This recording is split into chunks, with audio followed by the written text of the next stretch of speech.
ये हमारी आखिरी मुलाकात है। कल रात मेरी शादी हो रही है। मैं नहीं चाहती कि आज के बाद हम कभी भी एक दूसरे से मिलें। বাজার করতে গিয়ে যে অভিজ্ঞতা হয়েছিল মাধুরীর। 90 দশকের জনপ্রিয় বলিউড অভিনেত্রী মাধুরী দীক্ষিত এখনো রয়েছে আগের মতো। তার জনপ্রিয়তায় একটুকুও ভাটা পড়েনি। কিন্তু আজ 90-এর দশকে পেছনে রয়েছে, তবু তার হৃদয়ের ধুকপুকুনি একই রকম উষ্ণ রয়েছে। বয়স তার মুখের রেখায় ধরা দিলেও তবু আবেদন কমেনি একটুকু।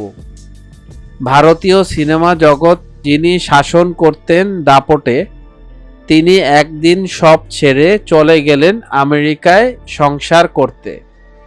1999 সালে অভিনয় জীবনের মধ্য গগনে মাধুরী বিয়ে করেন সফল চিকিৎসক শ্রীরাম নিনেকে। চলে যান আমেরিকায়।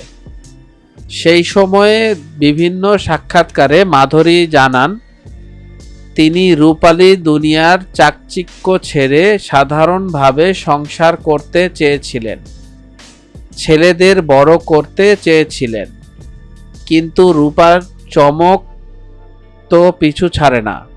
আমেরিকা গিয়েও বসবাস শুরু করলেও মাধুরীর মাহাত্ম্য চাপা থাকেনি। সেখানে যে হাজার ভারতের বসবাস।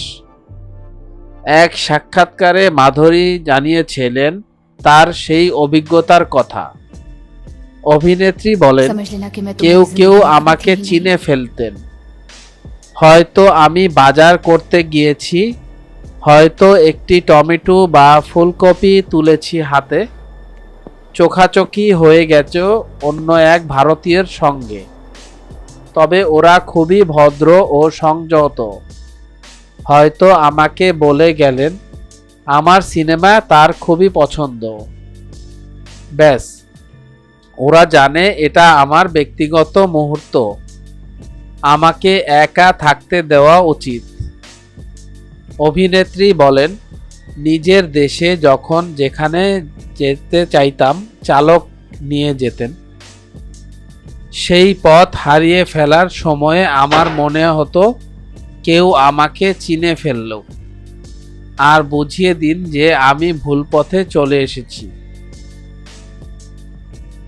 মিডিয়া জগতের এমন ইন্টারেস্টিং বিষয় জানার জন্য আমাদের এন্টারটেনমেন্ট আপডেটকে সাবস্ক্রাইব করুন এবং ভিডিওটি ভালো লাগলে শেয়ার করুন আপনার ফ্রেন্ডসের কাছে।